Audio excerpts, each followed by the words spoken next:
হরে কৃষ্ণ বন্ধুরা, তো সবাই কেমন আছো? আশা করি ভালো আছো, আমিও ভালো আছি। তো দেখো, আজকে আমি একটা ভিডিও নিয়ে চলে আসি। এই ভিডিওটা হচ্ছে সেলাইয়ের ভিডিও। তো একটা কাস্টমার আমাকে একটা পুরাতন শাড়ি দিয়েছে, আমাকে বলছে আমার ছোটো মেয়ে আছে, লেহেঙ্গা বানিয়ে দিও। তো ওই লেহেঙ্গা বানাচ্ছি, তোমরা সেসব দিয়ে দেখো লেহেঙ্গা কেমন হচ্ছে। যদি ভালো লাগে অবশ্যই একটু লাইক কমেন্ট শেয়ার করে দেবে। তো দেখো, আমার রেডি হয়ে গেছে লেহেঙ্গা। এই যে ঘাগরা একটা বানালাম, এটা তো ছোট মেয়ে, তার জন্য বেশি ঘের বানালাম না। এই ঘেরটাই মানে দেখাচ্ছি তোমাদেরকে।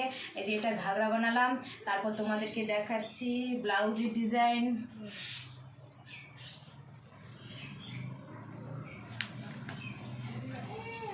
তো ছোট বাচ্চা যেহেতু, তার জন্য ছোট ব্লাউজ। এদের দেখো পিছনে এরকম ডিজাইন দিয়েছি, এটা পিছনের ডিজাইন। এটা দেখো পিছনের ডিজাইন এটা, আর সামনের ডিজাইন দেখাচ্ছে। এই যে সামনের ডিজাইন, এই ডিজাইনটা হচ্ছে সামনের ডিজাইন, দেখতে পাচ্ছ সামনের ডিজাইন। হাতায় ডিজাইন দেয়নি, এই যে পিছনের এটা ডিজাইন। আর একটা আবার ওড়না বানাচ্ছি তার সাথে।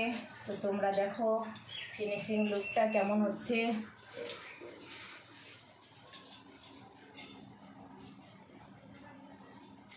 আর এটা হচ্ছে ওড়না, এই যে ওড়না। তো দেখো তোমরা কেমন হয়েছে একটু অবশ্যই কমেন্টে বলো কেমন হয়েছে। যদি ভালো হয় অবশ্যই একটু লাইক কমেন্ট শেয়ার করে দেবে। দেখছো ভালো হয়েছে লেহেঙ্গা। এই যে ওড়না, এটা দেখতে পাচ্ছ।